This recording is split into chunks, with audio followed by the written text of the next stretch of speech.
স্বয়ং বিষ্ণুর নাভি থেকে সৃষ্টি হল ব্রহ্মা।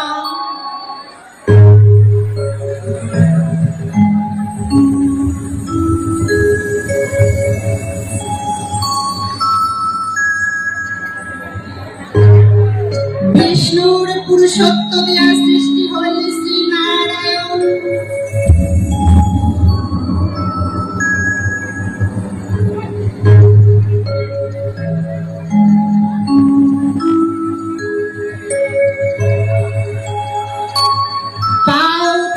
সৃষ্টি হলে মহেশ্বর।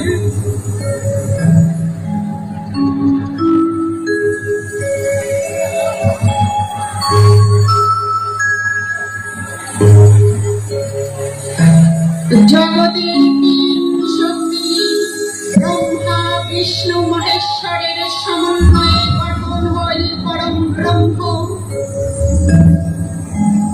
তেজস্বিনী তিন নারী শক্তি বিষ্ণুর পালনীয় শক্তি বৈষ্ণবী, লক্ষ্মী স্বরূপা।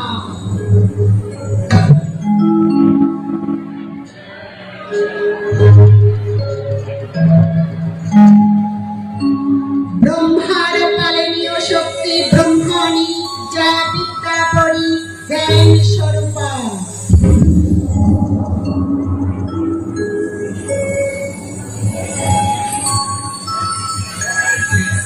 মহেশ্বরের পালনীয় শক্তি শিবানী, যা বুদ্ধি পরি পার্বতী স্বরূপা।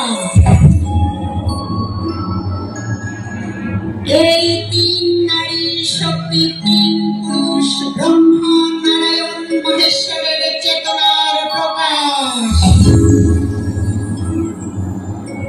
শ্রী নারায়ণ অনন্ত কোটি ব্রহ্মাণ্ডের গ্রহ নক্ষত্র তার নিজ নিয়ন্ত্রণে আনার পর নারায়ণ ব্রহ্মা মহেশ্বর তার নিজ নিজ বংশ বিস্তারে আদেশ দিলেন।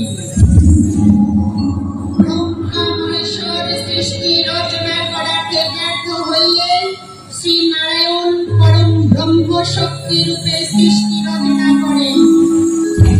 জগদীশ্বর শ্রী নারায়ণ সত্য, শান্তি, ধার্মিকতা, মহত্ব গুণ নিয়া ব্রহ্মা রূপে অনেক জগৎ তৈরি করে।